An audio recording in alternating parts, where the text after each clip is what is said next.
Hello everyone, welcome to career studies YouTube channel. आज है 27 फरवरी 2022 और 27 फरवरी से करंट अफेयर के जितने भी क्वेश्चन बनेंगे हम इस वीडियो में कवर करेंगे और हर क्वेश्चन से रिलेटेड इंपॉर्टेंट फैक्ट भी मैं आपको बताऊंगा, तो पूरी वीडियो को ध्यान से देखिए। इस वीडियो की पीडीएफ फाइल आप वीडियो के डिस्क्रिप्शन से डाउनलोड कर सकते हैं।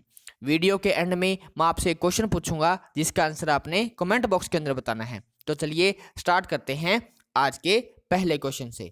आज का हमारा पहला क्वेश्चन है, हाल ही में किस खिलाड़ी ने सिंगापुर वेटलिफ्टिंग इंटरनेशनल में स्वर्ण पदक जीता है? सिंगापुर वेटलिफ्टिंग इंटरनेशनल में गोल्ड मेडल जीतने वाले भारतीय खिलाड़ी कौन बने हैं? Option A Mirabai Chanu, option B Karnam Malleswari, option C Gurdeep Singh या ऑप्शन डी विकास ठाकुर। तो सिंगापुर वेटलिफ्टिंग इंटरनेशनल में स्वर्ण पदक जीतने वाले जो खिलाड़ी बने हैं वो हैं मीराबाई चानू। ठीक है, आप फोटो में देखिए, ये है मीराबाई चानू और इन्होंने ही जीता है सिंगापुर वेटलिफ्टिंग इंटरनेशनल में गोल्ड मेडल। ठीक है, सिंगापुर वेटलिफ्टिंग इंटरनेशनल में इन्होंने 55 केजी यानी 55 केजी किलोग्राम भार वर्ग में गोल्ड मेडल जीता। चानू ने पोडियम के शीर्ष पर खड़ा होने के लिए 191 यानी 191 केजी भार उठाया। ठीक है, और इस जीत के साथ ही इन्होंने 2022 के कॉमनवेल्थ गेम जो बर्मिंघम में होंगे उसके लिए भी क्वालिफाई कर लिया है।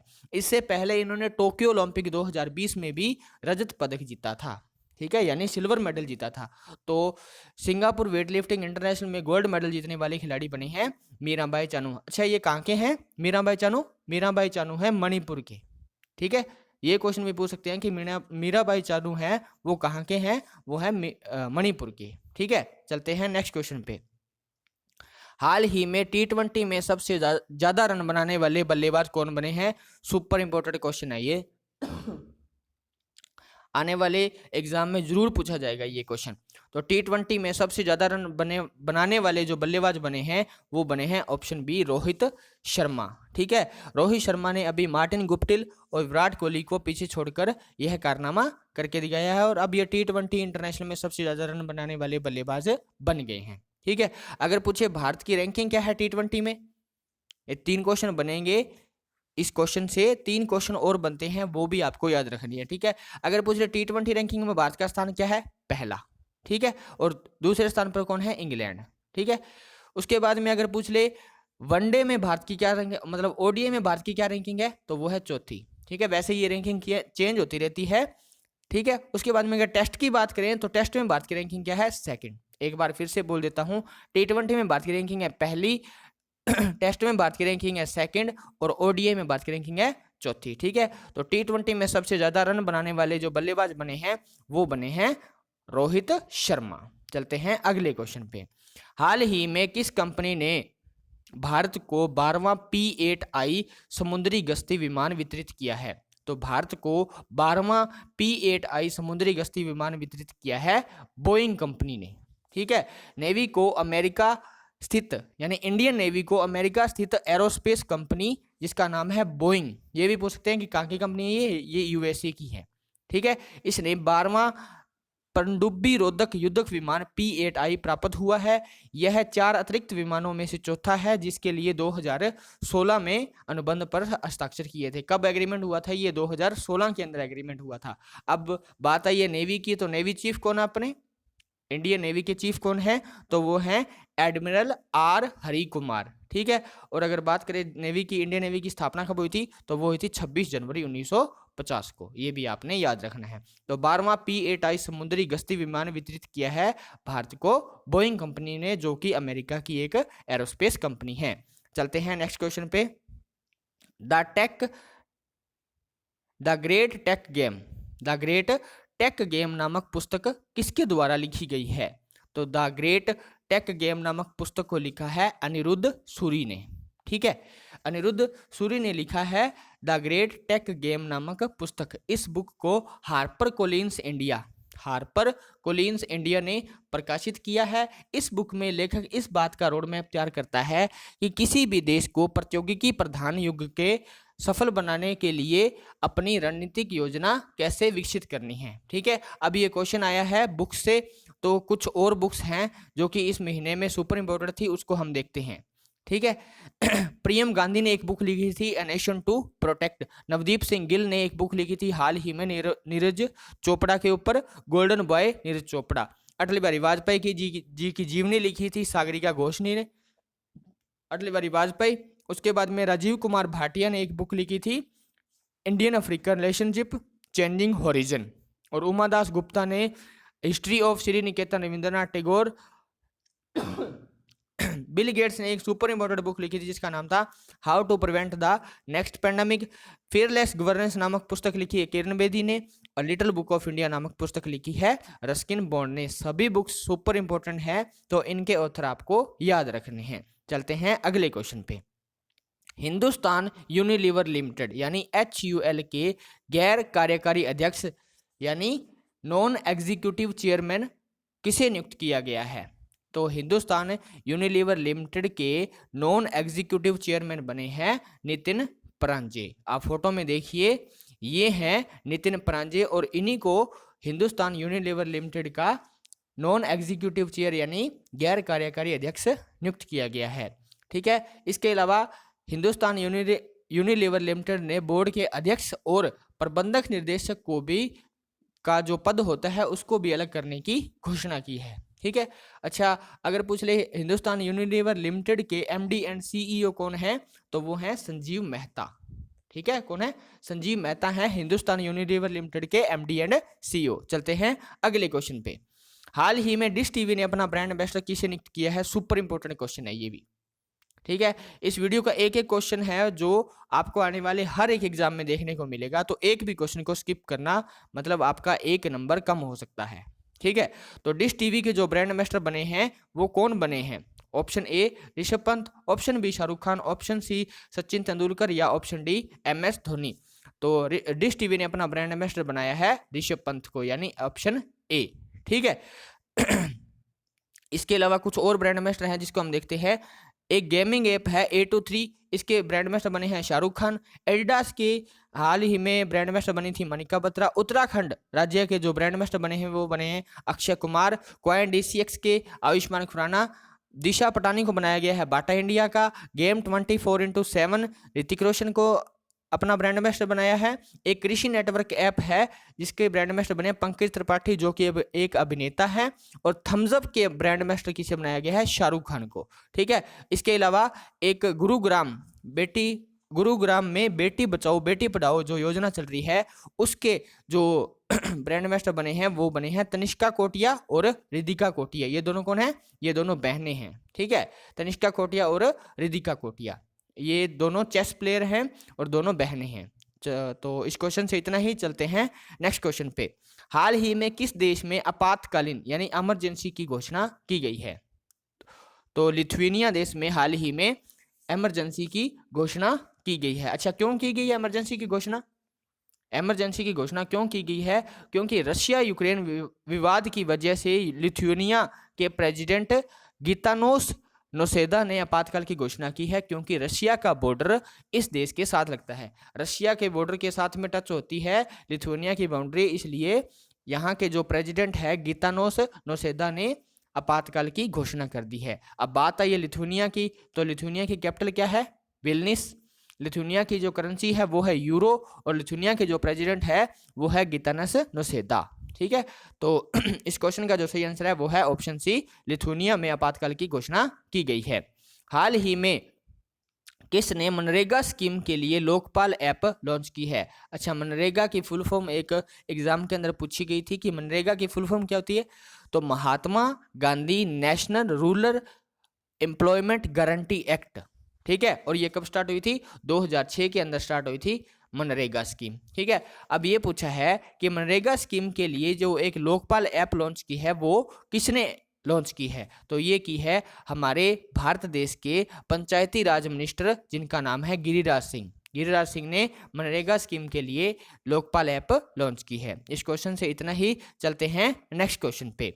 हाल ही में भारतीय सेना का बहुपक्षीय अभ्यास मिलन 2022 कहाँ शुरू हुआ? तो मिलन 2022 जो युद्ध अभ्यास जो शुरू हुआ है वो हुआ है आंध्र प्रदेश में। ठीक है। अगर पूछ ले आंध्र प्रदेश में कहाँ पे हुआ है, तो आंध्र प्रदेश के विशाखापट्टनम में यह युद्ध अभ्यास शुरू हुआ है। ठीक है। अब ये नौसेना का युद्ध अभ्यास है, तो नेवी चीफ कौन है अपने, आर हरि कुमार। और हम नेवी डे कब बनाते हैं, नेवी डे बनाते हैं 4 दिसंबर को। अगर पूछ ले नेवी की स्थापना कब हुई थी इंडियन नेवी की, तो 26 जनवरी 1950 को इंडियन नेवी की स्थापना हुई थी। सुपर इंपॉर्टेंट है कि बहुपक्षीय अभ्यास मिलन 2022 का शुभारंभ कहाँ पे हुआ है, तो ये हुआ है विशाखापट्टनम में, आंध्र प्रदेश में। ठीक है। चलते हैं नेक्स्ट क्वेश्चन पे। हाल ही में किस देश ने पहले पादप आधारित कोविड-19 वैक्सीन को प्रमाणित किया है, तो वर्ल्ड के पहले पादप आधारित यानी प्लांट बेस्ड कोविड-19 वैक्सीन को प्रमाणित करने वाला जो देश बना है वो बना है कनाडा। ऑप्शन बी, कनाडा ने पादप आधारित कोविड-19 वैक्सीन को प्रमाणित किया है। अगर कनाडा की बात करें तो कनाडा की कैपिटल है ओटावा, कनाडा की करेंसी है डॉलर और कनाडा के जो पीएम है वो है जस्टिन ट्रूडियो। चलते हैं अगले क्वेश्चन पे।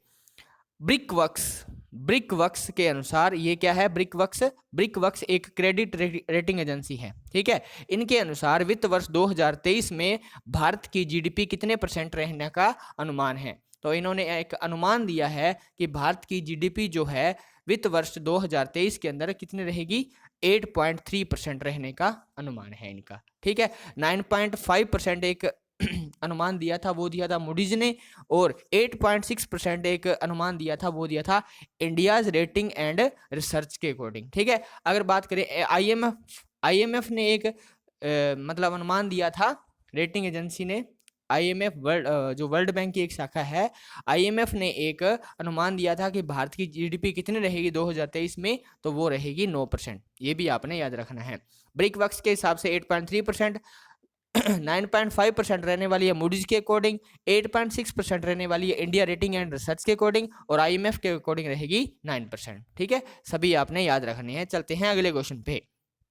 हाल ही में एक्स यानी पूर्व धर्मा गार्डियन युद्ध अभ्यास किन 2 देशों के बीच में हुआ, तो एक्स धर्मा गार्डियन युद्ध अभ्यास जो हुआ है वो हुआ है भारत और जापान के बीच में।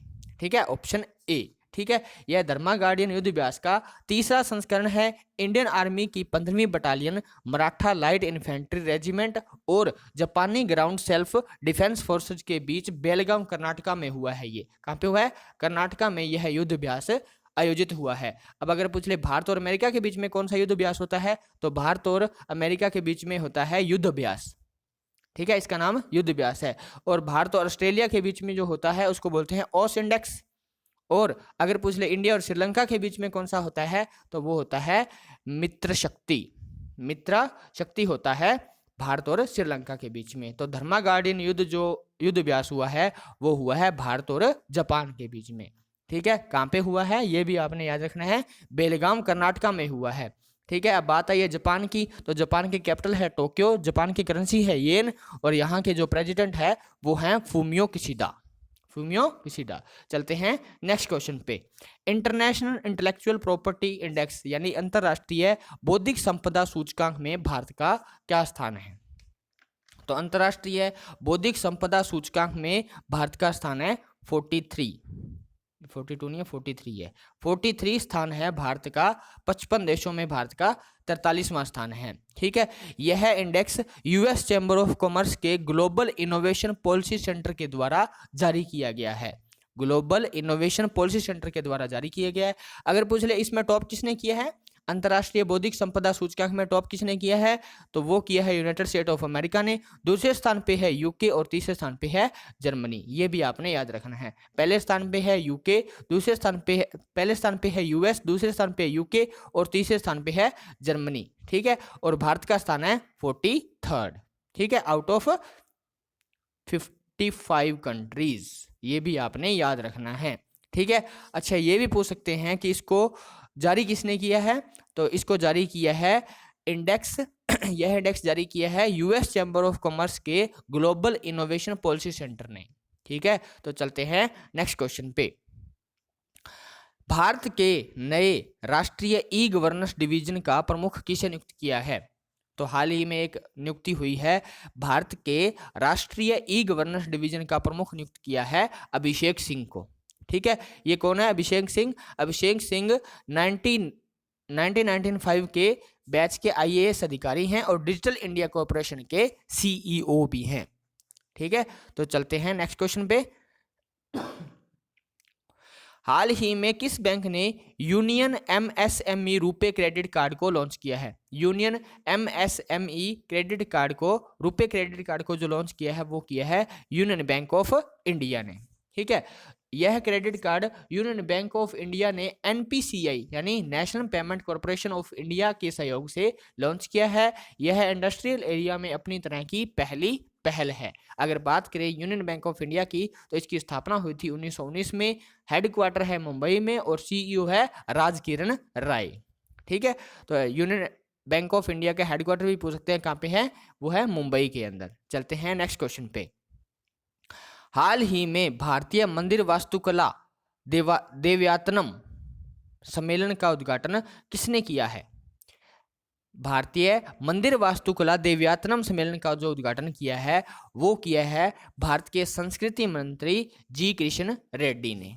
ठीक है, संस्कृति मंत्रालय ने भारत सरकार के पुरातत्व विभाग यानी आर्कियोलॉजिकल सर्वे ऑफ इंडिया के सहयोग से 25-26 जनवरी को कर्नाटका के हम्पी में, कहाँ पे, कर्नाटका के हम्पी में इस सम्मेलन का आयोजन किया। इस अंतर्राष्ट्रीय सम्मेलन को Devayatanam an odyssey of Indian temple architecture यानी भारतीय मंदिर वास्तुकला का एक ओडिसी नाम दिया गया है। ठीक है, सुपर इंपॉर्टेंट क्वेश्चन है कि देवयातनम सम्मेलन का उद्घाटन कहाँ पे किया है, ये भी पूछ सकते हैं। कर्नाटका के हम्पी में, और किसने किया है, तो वो किया है हमारे कल्चर मिनिस्टर यानी हमारे संस्कृति मिनिस्टर जिनका नाम है जी किशन रेड्डी। ठीक है, चलते हैं अगले क्वेश्चन पे। हाल ही में थल सेना अध्यक्ष, कौन है थल सेना अध्यक्ष? वो हैं MM नरावने। ठीक है, MM नरावने ने कितनी पैराशूट बटालियन को प्रेसिडेंशियल कलर भेंट किए? तो MM नरावने यानी हमारे थल सेना अध्यक्ष ने 4 पैराशूट बटालियंस को प्रेसिडेंशियल कलर्स भेंट किए। ठीक है, MM नरावने ने बेंगलुरु के पैराशूट रेजिमेंट ट्रेनिंग सेंटर के 4 पैराशूट बटालियन को प्रेसिडेंशियल कलर्स भेंट किए। प्रेसिडेंशियल कलर्स का यह अवार्ड युद्ध और शांति दोनों के दौरान राष्ट्र के लिए अपनी असाधारण सेवा के लिए एक सैन्य इकाई को दिए जाने वाले सर्वोच्च सम्मानों में से एक है।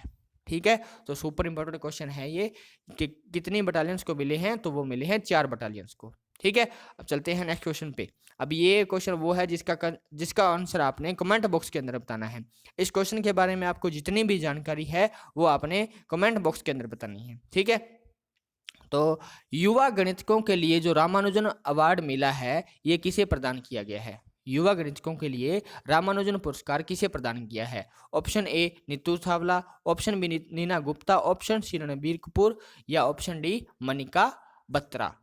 इस क्वेश्चन का आंसर आपने मुझे कमेंट बॉक्स के अंदर बताना है फुल डिटेल के अंदर। ठीक है, तो आई होप आपको ये वीडियो अच्छी लगी होगी। अगर अच्छी लगी है तो ज़्यादा से ज़्यादा अपने फ्रेंड सर्कल में, स्टडी ग्रुप में शेयर करें, हमारी वीडियो को लाइक करें और चैनल को सब्सक्राइब करें। Thank you, thanks for watching.